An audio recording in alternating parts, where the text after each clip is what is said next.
This is an Encore episode of the Read to Lead podcast. Hi, this is Ray Edwards from rayedwardspodcast.com, and there are only a few must-listen podcasts on my list, and this is one of them. It's Jeff Brown and the Read to Lead podcast.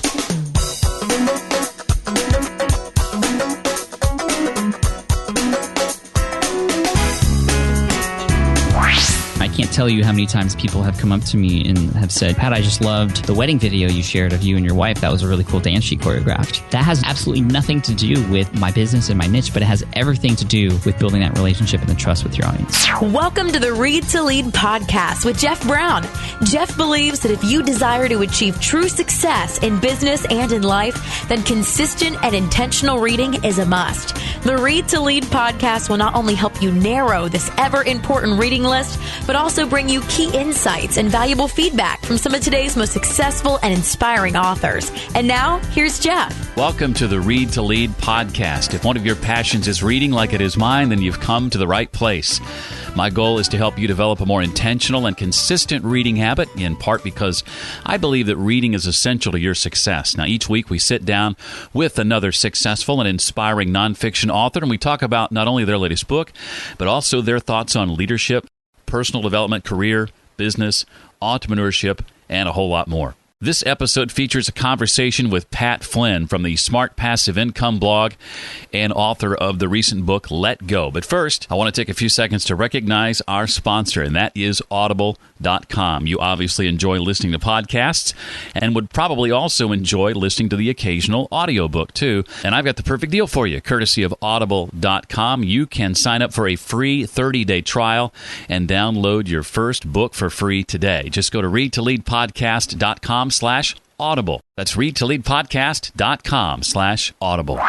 Pat Flynn is a hugely successful blogger, blogging at smartpassiveincome.com. He hosts what is often the highest-rated business podcast in iTunes, the weekly Smart Passive Income podcast, and earlier this year added published author to his list of accomplishments with the book, Let Go. It is my pleasure to welcome Pat Flynn to the Read to Lead podcast. Welcome, Pat.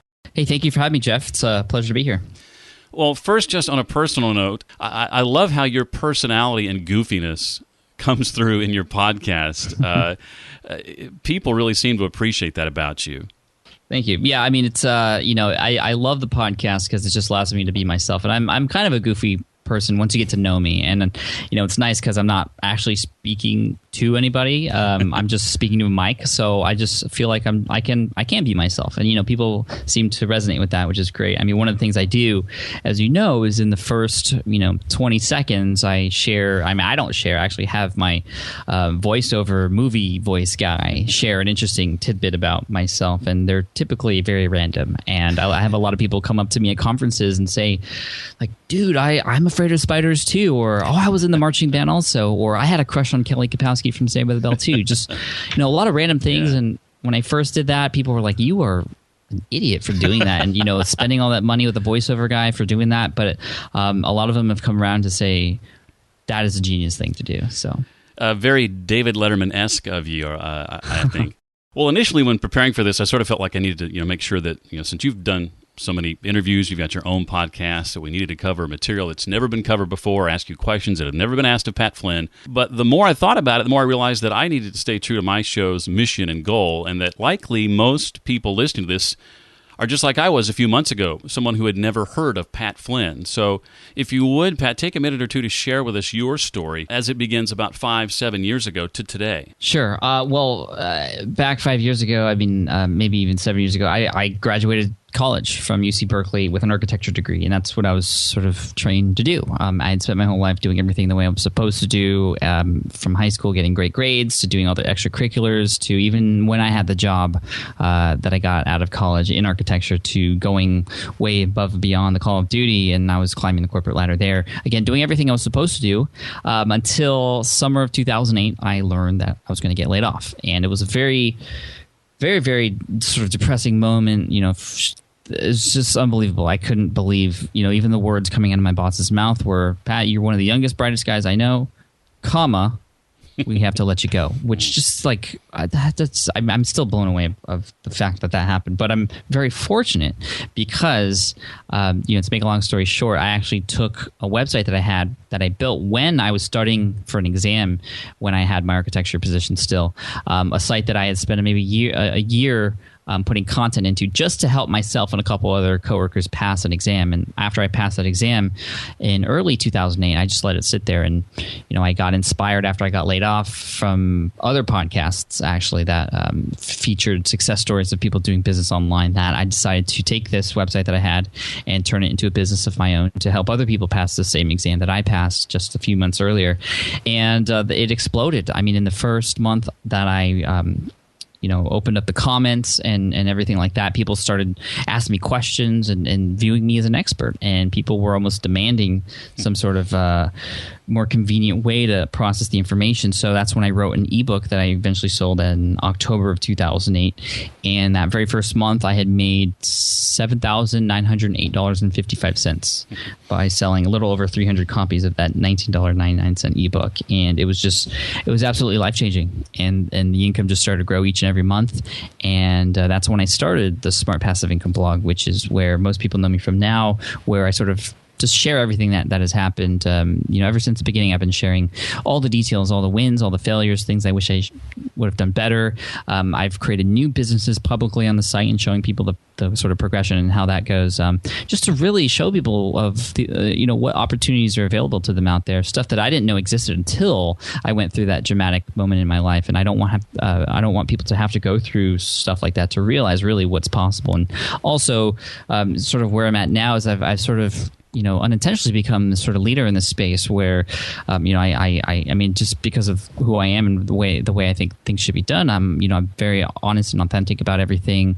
And unfortunately, well, fortunately for me, but unfortunately, that's a way of standing out in the niche I'm in.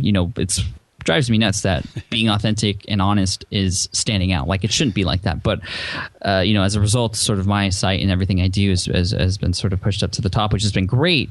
And so I know I'm in this leadership position, and I know a lot of people follow my example. And so I do my best to try and provide as much free information as I can to my audience to help inspire and help them get things going for them too. Making money online for so long was kind of in that late night infomercial camp. Oh gosh, it was terrible. And you kind of came in and disrupted that a little bit. Yeah, well, I mean, it all came from when I took my exam site online. Because, initially I thought that the way business was done online was through this very scammy car salesman type of marketing sort of world. But when I had a business and I was providing value to people through an ebook and then later practice exams, and I was getting thanked for it and getting paid for it, that showed me that there was a way to sort of legitimately do business online in a way where everybody can win. And so I really took that to heart when I started succeeding, and that's sort of what I teach. There are ways to legitimately make money in a way where everybody's happy. People like John Lee Dumas of Entrepreneur on Fire and myself, we have sort of begun laying the foundation of a platform with a podcast. You, however, started your blog, of course, and have added the podcasting dynamic. How has that dynamic altered with a podcast added to it? Sure. Well, the blog started in October of 2008. The podcast started in July of 2010, and I only wish I started sooner because it has changed everything. It has blown me away. I mean, I knew a podcast was a great way to develop a relationship with your audience and also get them to take action. It was a podcast that got me to take action and discover this world of online business. So I always knew it was powerful in that regard, but I had no idea that after I started my podcast, I would have this much of an impact on people's lives and also be able to reach more people as a result. And I did a survey a couple of years ago on my blog, not my podcast or not my YouTube channel, just on my blog, asking people, how did you first discover Smart Passive Income? Or when did you first hear about Pat? Or where did you first hear about Pat Flynn? And I gave them all the options. The number one way that people have discovered my brand was through my podcast. And it was incredible. I think 19% of people, 1 out of every 5 people, found me through iTunes. Number 2 was actually through YouTube. And then number 3, 15% was links through other sites. So that's over 52. That's 52%. People discovering me outside of my own site, and the top one being the podcast. But even more than just the reach, it's it's allowed me to create these really deep connections with my audience. And like we were talking about earlier, people are listening in the car, or at the gym, or on a walk, or whatever, and they're listening for a very long time. I mean, when you think about a blog post, people spend 3 to 10 minutes reading a blog post. Tweets and Facebook posts, much, much shorter, obviously. And then even videos, people's attention spans are up to 5 minutes. And then after that, they're browsing somewhere else. But a podcast, people are listening for over an hour sometimes. And they're engaged. And it's because of the fact and sort of the way that technology works, people can take the podcast with them wherever. And as a content provider, you're actually sort of injecting yourself into people's everyday, regular lives. I mean, you become a part of their life. And I've heard it time and time again where people come up to me at conferences and stuff, and they say, Pat, I feel like I know you. And, it's crazy. I mean, it's just it's unbelievable. And that's why, I mean, you said you noticed the sort of a number of podcasts that I've had so far. It wasn't regular at first. I was doing every 2 weeks at first. Okay. It was only when I discovered this year, actually, how much of an impact the podcast has made, because everybody came up to me and was talking about the podcast before anything, that I decided to switch to weekly. And then a couple times during the year, my server went down, so I haven't been able to keep up. But I've been I'm set on weekly, and even just switching to weekly has definitely made a big impact. I actually just today passed 4 million downloads in iTunes.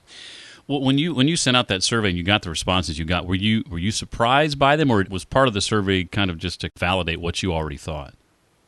It was to validate that podcasting and YouTube and things outside of the blog were up there. But it blew me away when I saw that podcasting was number one, definitely.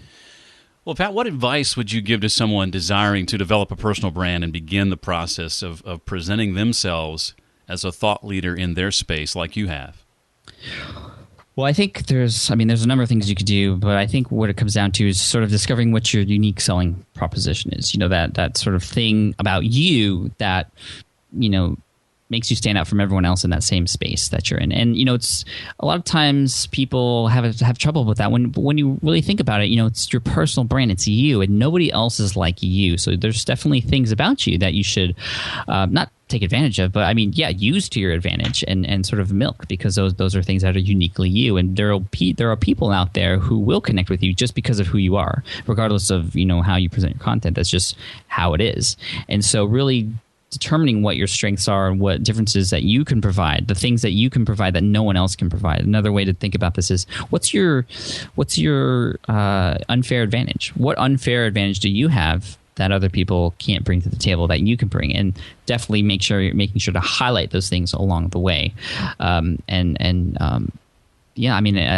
then another thing when it comes to personal branding is just being personable. Whatever niche you're in, you want to inject a little bit of your own personality in there, sort of like we talked about how I do in my podcast, and also just sharing a little bit of stuff about you and who you are and sort of what you value and things like that, because that's what people connect to. And there's obviously a fine line between, sharing a lot and to connect with your audience and versus, revealing way too much about yourself where it endangers other people around you. But you just want to use common sense when it comes to that. But also, I can't tell you how many times people have come up to me and have said, Pat, I just loved the wedding video you shared of you and your wife. That was a really cool dance she choreographed.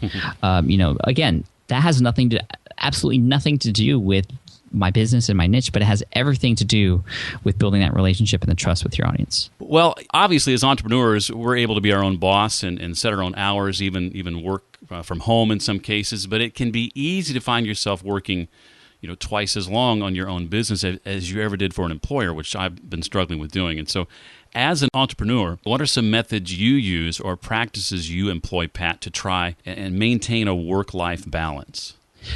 Yeah, it's really funny because we're always talking about, when we're working a 9 to 5 and we have that job, we want to break away from it, get rid of the 9 to 5. Then we do that, and you find that you're actually working like 9 to 9 or, almost 24 hours a day sometimes. And it was a big struggle for me at first. And at first, when I first started working for myself, it was just my wife and I. And I did a lot of things that I'm not very proud about. Like, I would actually be in conversations with my wife And I'd sort of be there in the conversation with her mentally, but in the back of my head, I would be thinking about my business.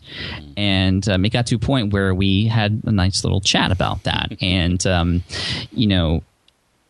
it was pointed out to me, and I didn't even realize I was doing it. It was unfair. And then there were even points when I realized that when I was working, and this especially happened after I had kids, when I was working, that I really wanted to be with my kids, and I wasn't focused on the work like I should have been focused on. And so that really led me to the fact that, as much as we want to break away from that 9 to 5, you still need a schedule, and you have to stick to it. And that's probably the most important thing, to be able to sort of turn your brain off and get into personal mode when you need to be in personal life, and to be 100% wherever you are. If you're in work, you're 100% working. If you're not at work and you're with your family, you're 100% with them. It's only fair to them. And so the schedule will help you do that. And for me, my schedule is kind of interesting right now. And for everybody, it's going to be different. And it's sort of based on, for me, it's all based around the kids and my wife. And, you definitely have to communicate with the people around you to create that schedule. And if you're by yourself, if you're a programmer and you're working by yourself from home and you're an entrepreneur, you still need to create hours, or else you're going to find yourself overworking yourself. You need to reward yourself sometimes with some time off. And sometimes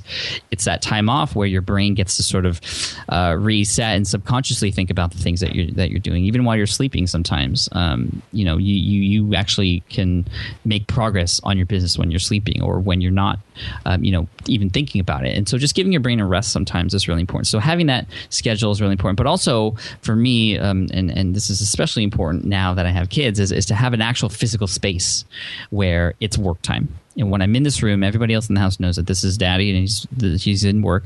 But when I'm out of it, I can close the door, and I myself can be out of work mode too.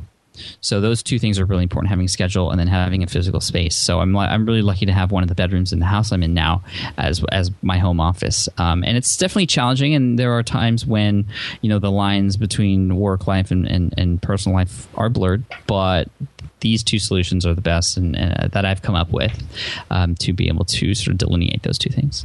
Well, let's shift focus a little bit to the book, Let Go, something that you initially published on the Snippet app platform exclusively. And I also know you to be the type of guy, you don't put out a product for the sake of putting out a product or have something to sell. You're very deliberate and intentional about what you do.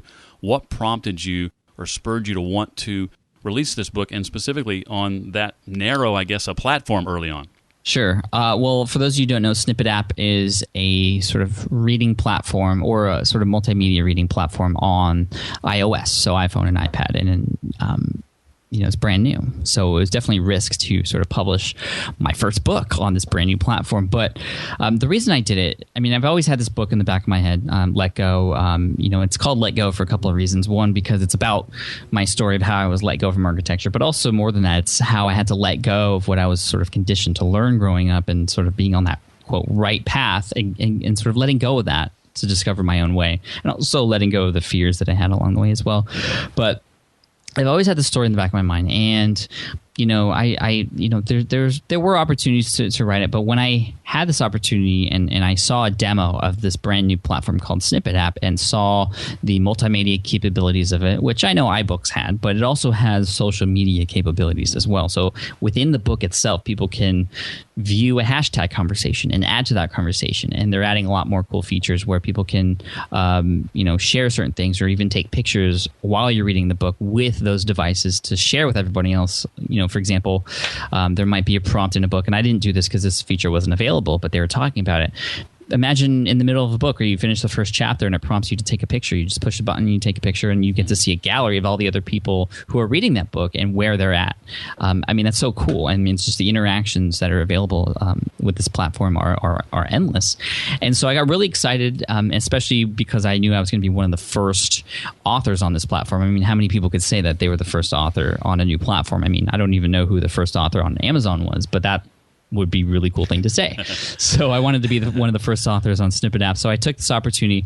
I wrote the book, and I gave it to my editor, Matt Gartlin from winningedits.com, who's amazing. And he was like, oh, so where are you going to publish this book? Is it going to be on Amazon? Is this going to be sort of create space or self-publish? Something be like, and then I told him, this is going to be on Snippet app. And he was like, okay, what's that? And so I gave him the sort of demonstration that I was given. And he's like, okay, we haven't even scratched the surface yet. There's so much more we have to do because video was a huge component of this book for me. And at the end of most of the chapters in the Snippet app, you press a button and it plays a video that relates to that specific chapter. Sometimes they were video sort of interviews of myself on location on, in San Francisco and other spots where certain things happened in my story. But also there are video interviews of my wife and also my dad, which, those are two critical characters in my life who played a major role in sort of where I got to now. And then I launched the book and it did really, really well, became the #1 bestseller on this platform by far. But then there were a lot of people who were upset that they, because they had Android devices, they didn't have the iOS device. And so they were like, I can't even read the story. This is unbelievable. Guilty. Yeah. So, I totally get it. And that's why we repurposed the book on Amazon. And that was a challenge because, this is multimedia on Snippet app. Amazon is not necessarily multimedia. So we linked to the videos at the end. The social media capabilities aren't there, although they're referenced and you can still use the hashtag and things like that. But I think it did really well as far as the shift from Snippet app to Kindle. And it's really interesting. In April when I launched it, within the first day, it launched and got up to the #1 small business and entrepreneurship book on Amazon. Not just Kindle book, but all books. And so I'm really, really proud of that. I really thought that the dedication you wrote in the beginning was very poignant. You talk about how we react to those unplanned moments in life shapes who we become. For someone struggling in their current position or job, or who maybe has just gotten the same news you got 5 years ago or that I received a couple months ago, why might embracing the unplanned be one of the smartest things they could ever do? Well, it's very cliche to say, but things happen for a reason. And it may not seem like it at that very moment. And, another cliche thing to say is, life is 10% what happens to you and 90% how do you react to it. Those are all cliches, but they're for real, and you never know what the universe has planned for you. And sometimes it takes those unexpected moments to really shock you and sort of wake you up to see what else and what opportunities are available. That's exactly what happened to me. And when you think about, your past and this is for anybody listening out there, a lot of times the coolest moments in your life, that's how I'm going to phrase it, the coolest moments of your life, a lot of times those things are the things that happened unplanned. And so embracing the unplanned and seeing those as opportunities rather than failures or, I swear, if you just stick with the plan, life isn't going to be that exciting. I said to somebody several months ago, 6-8 months ago, as I was contemplating new things and thinking about leaving my job, I said, probably the best thing that could ever happen to me would be to get let go and handed a severance package and be pushed out of the nest and really start what I want to do. And that's exactly what happened. So here we are. Well, you touched on this a moment ago. In the book, you get into how the career path you'd been on prior to being laid off was the one society expected you to be on. It was about fulfilling the expectations of others, in other words, oftentimes. For you, how was it you came to that realization? Was it being laid off that opened your eyes? Yeah, absolutely. It took a little bit of time after the initial shock to realize that, and a little bit of minor successes along the way to be able to encourage me to keep going and realizing that I was destined for a different path. But yeah, it was absolutely fulfilling someone else's just path. That's what we're taught to do from the moment we go to school. That's what we're supposed to do. We're supposed to go to school, get good grades, go to college, get a nice job, work until you're 65 and retire, and then you're done, and then everything's happy. More specifically, it was the path that my dad went down. And so I was following his example, and I've always looked up to my dad, and I wanted to be like him and do things like him, and that's exactly what he did. He worked at the same job for 40 plus years, then retired. He was able to provide for his family, and I was very thankful for that, and I wanted to do the same thing, and that's the way I knew how to do it. And it's really funny because after I got let go, and I was talking to my dad about potentially going down this other path after I started investigating internet business and things like that, he offered the suggestion to go back to school, to go back to grad school to get a master's degree and then come back out of it with potentially a better paying job in architecture, one that might not be available to me without having going to graduate school. And the thing about that, it was he's always right. He's always been right my entire life, and he was right. I could have done that. But, I was doing everything right already, and I still got kicked out. And so I knew I had to take control and And I realized that, if I fail, if I go through these depressing moments in life again, I want it to be because of something that I didn't do or something that I could have controlled, not something that was in somebody else's hands. I love the Colin Hightower quote in the book. The true measure of your worth includes all the benefits others have gained from your success. I think one of the reasons people are so drawn to you and what you're doing is that sincere desire we all sense that deep down you just want to help people. Why is helping people so important to you? I mean, you're making a decent living, and you would probably continue to even if you never helped another person. You know what I mean? I mean, the more people you help, the more rewards will come your way. That's just the business model that I've learned works. There's a saying, I am, and that's an acronym for I affect many. And the more people you can affect, the more of an effect those people will have on you. I mean, there's just, if you help people, people want to help you back. And I've had people come up to me and send me emails and say things like, Pat, you've helped me out so much. Here's my credit card number. Like, when you come out with a product, I'm not even kidding. They here is my credit card number, which is ridiculous. Never send an email with your credit card number. But here's my number. Or they say things like, when you come out with a product, I don't care what it's about. You've already done so much for me. I want to pay you back.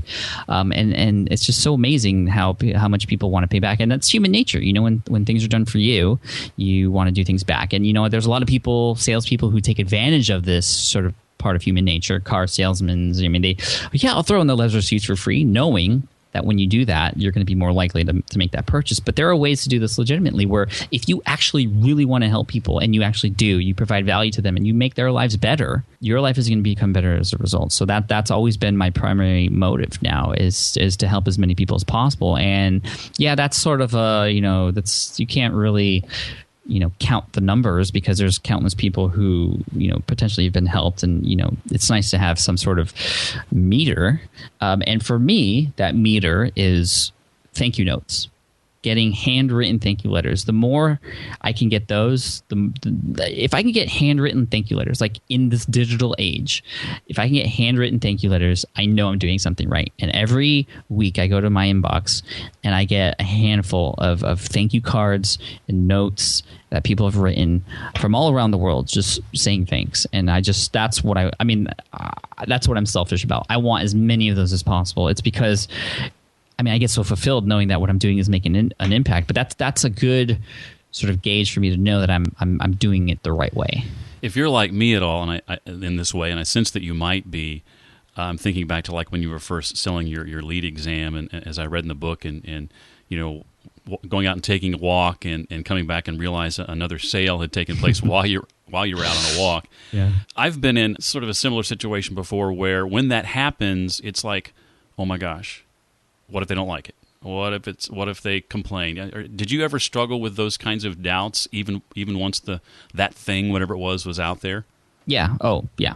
I still go through those doubts. That's just it's called the resistance. I don't know if you've read The War of Art by Stephen Pressfield, but that's the resistance, and it always comes into your life right before something amazing is going to happen. And so I've seen, and I've sort of gotten used to the resistance, and knowing that if that's there, that's a good sign that you should just keep going with what you're doing, and that's something worth doing. Because if that resistance wasn't there and it was sort of welcoming you, that's when you should be scared. That's when maybe you're not doing the thing that you should be doing, or you're doing it in the wrong way. So I always look for that now, and those doubts always come in, and you kind of just have to be confident in what you can do and provide, and know that maybe if it's not the right thing, that you can make shifts and make it better for people who may not appreciate it. And that I always knew that if people refunded the book when I first wrote it, that I would go and bend over backwards to make sure they got something for their troubles. And out of 14,000 books sold now, one person has there's been a couple of refunds, but one person in particular was just not happy with it. And for that person, I definitely obviously gave them the refund, and I gave them free consultations and as many things as I could to make them happy. And, they ended up turning around and being like, I just had a bad day. I'm sorry to take it out on you. And that person actually became one of, someone who has helped and promoted my site. Wow. So it's pretty cool. And that one person, though, sometimes can cancel out 100 positive comments, can't they? Yeah, absolutely. I mean, I've learned to grow with thick skin. And, they say, if you're not upsetting somebody, you're not doing things right. And it's not to say that you go and try to upset everybody, but, there's, the more out there you put yourself, the more chances there are of people who may not agree with you or who may think things differently, that they're going to find you. And, I'm at a point now where I have a substantially large audience, and there are a number of people out there who just don't agree with how I do things, or maybe think I'm doing it for the wrong reasons. And, I know I'm doing it the right way. So I know I have nothing to worry about. And for a lot of times, those people, if they're disrespectful on my blog, for example, if they're trolls and they're calling people names or they're using swear words, I block them. Like, I don't need that on my site. It's my site. Get off.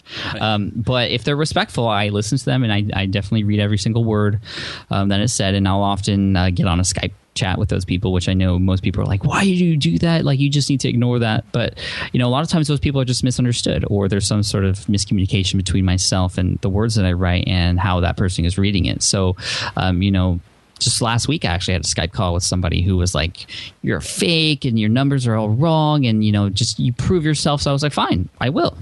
Let's get on a Skype chat. I'll screen share with you and walk you through all my accounts, Wow. my affiliate income and things like that. I didn't show them like bank accounts and things like that. But, all the reports from my affiliate commissions and things. And they were like, wow, I was wrong. I'm sorry. And then he left a comment on the blog later saying, you know what, Pat walked me through his accounts and he was absolutely right. I can't believe it. But I saw it with my own eyes and I apologize. So, that's that. That's what's called the Gary Vaynerchuk method. Yeah. To haters.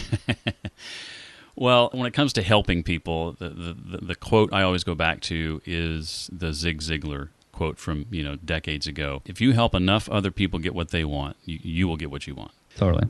Well, as your business has grown, and I can imagine how you manage it all, frankly, what's that tool, or maybe something you use every day that you absolutely can't live without? It could be a piece of hardware, software, an app, anything. Sure. I mean, right now the big thing is Basecamp.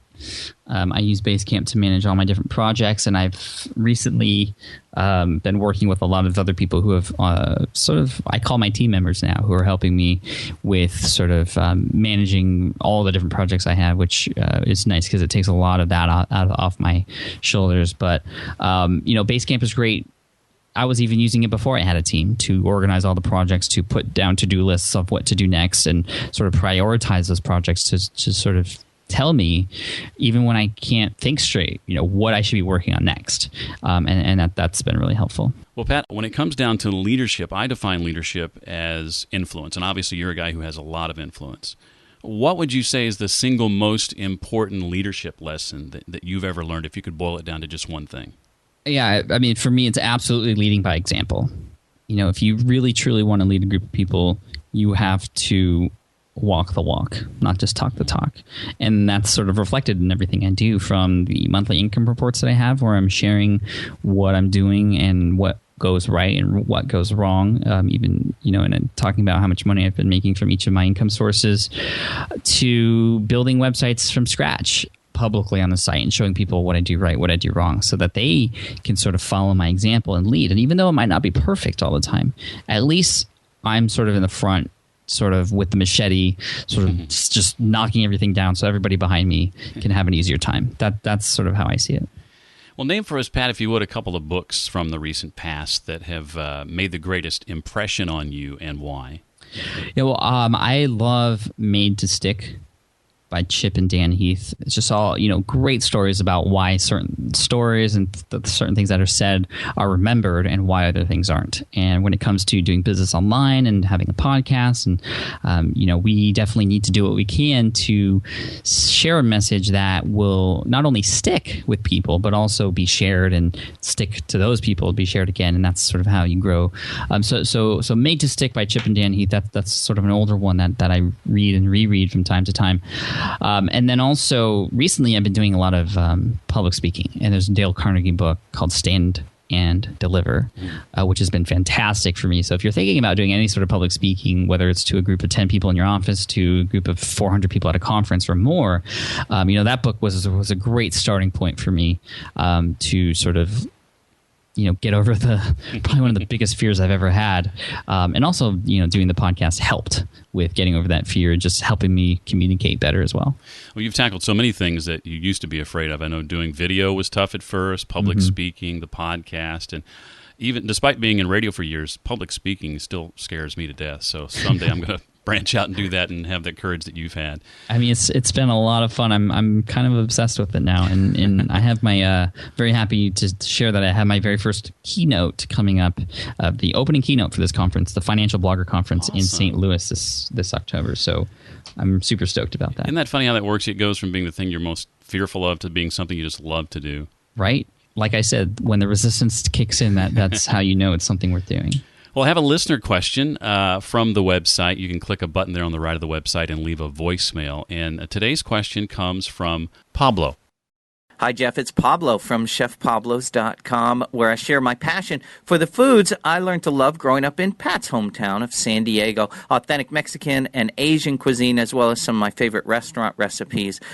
Jeff, I got to tell you, your podcast has quickly become one of my top fives, along with Smart Passive Income. But, Jeff, your production value, the content's amazing, the guests, to say they're stellar is an understatement. Pat, I've listened to every single episode of your podcast, and you've changed my mindset towards internet marketing. I used to be focused on just making money, self-serving stuff, not worried about the quality of the content.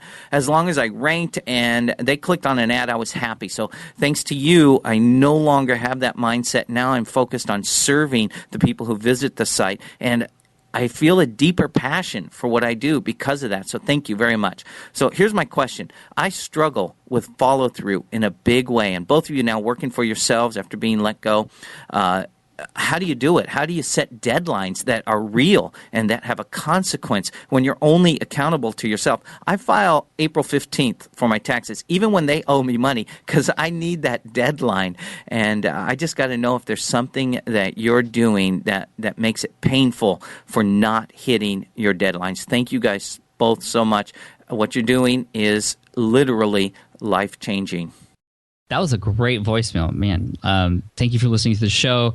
We definitely got to hang out sometime since you're in San Diego, and Mexican food's my favorite. So, and also Mexican Asian fusion from some of the food trucks here are awesome. But anyway, yeah, I mean, you even said it yourself. You need that deadline, and you need it to be real. And I sort of do the same thing, but for projects and things like that, the government isn't looking at what I'm doing for projects, but I have other people following me.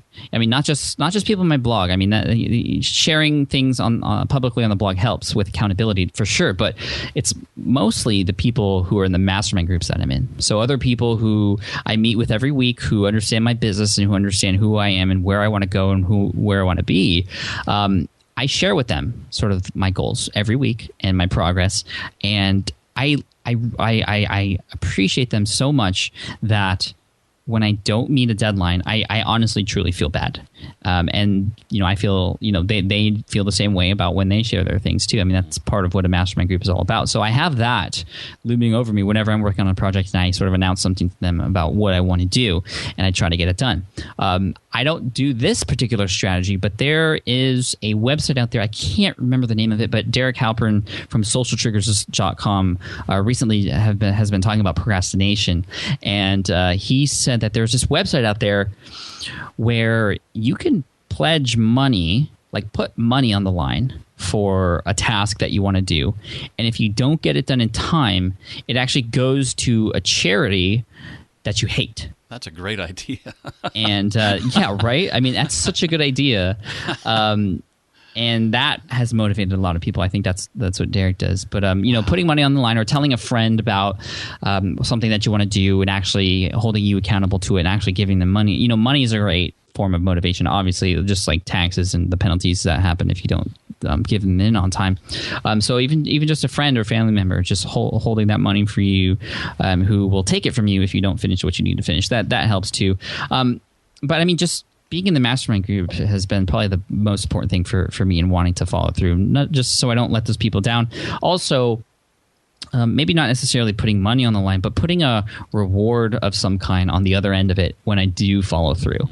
And whether that's, going on a small trip or getting, a shaved ice from Wahine Kai or, little things like that. All those things matter. I mean, that's what keeps me motivated to keep going and keep following through. And also probably the biggest thing is, you started whatever it is you started for a reason. And you got to think about who is not going to see it until it's finished, and how many people you could potentially be either letting down or who might not benefit from the information you have to share or the product you're trying to create. There's going to be a lot of people out there who aren't going to benefit until you follow through, and sometimes thinking about those people helps me keep going too. Well, Pat, I feel like we've only scratched the surface, but our time is quickly coming to a close. We'll include, of course, all the relevant links in the show notes page, but before we go, tell us again where we can find you online, where we might be able to find you on Twitter. Any other projects coming up maybe that you'd like others to know about, whatever it might be. Sure. Well, my I'm very transparent. My home address no, I'm just kidding. My Twitter handle is Pat Flynn, and you can find me at smartpassiveincome.com. I'm always working on new projects, so it's hard to pinpoint one now. But if you go on Smart Passive Income, you'll sort of see what I'm working on. I guess the biggest thing I'm doing now is I'm building another business from scratch, and it's going to serve the food truck owner market. And that's sort of, you'll see the progress. If you go to nichesitedual.com, you'll see a community of over 4,000 plus other people who are sort of following my lead with this and creating their own sites too. And there's a leaderboard there. There's a forum. It's a lot of fun. But again, Jeff, just thank you so much for having me on the show. It's been a blast, and I can't wait to hear from the listeners to see how they liked it or not. Well, Pat, thank you very much for your time. You have been very gracious and very generous, and we thank you very, very much. Thank you, Jeff. Well, you heard the man. Pat wants to hear from you. Let him know what you thought about today's episode and what Pat had to say by sending him a tweet to @PatFlynn on Twitter. That's PatFlynn, @PatFlynn on Twitter. To comment on this episode, you can go to my blog at readtoleadpodcast.com/007 for episode 7. Just scroll down to the comments section and you can leave your comment, question, or whatever it might be. That's also where you'll find the show notes for today's episode. All the links and resources we discussed can be found there. One more time, that's readtoleadpodcast.com/007. Finally, it would mean a great deal to me if you would rate the podcast. Now, this helps ensure others are going to have a better chance of finding it. It would mean a great deal to me personally. And if you give it a 5-star rating and leave a review, I'll be sure and mention you by name in an upcoming episode as a small way of saying thanks. To rate and review the podcast, just visit readtoleadpodcast.com/iTunes. That's readtoleadpodcast.com/iTunes. I want to say special thanks to our latest 5-star reviewers, Frank Gustafson, also A. Alther, Cheryl Carver at cherylcarver.com, Froymo, gotta love these iTunes usernames, right? Also Steve Smith, Ron at focusandgetstarted.com, Paul Vandermill, and finally Paul Blaze from the Doubt the Doubts podcast. Well, that'll do it for this episode. I'll see you next time on the Read to Lead podcast. Thanks so much for listening to the Read to Lead podcast. As a subscriber, we challenge you to be more than just a passive listener. Become a vital member of the community. Visit us on the web at readtoleadpodcast.com and chat with other members at facebook.com/readtoleadnation. Until next time, remember, leaders read and readers lead.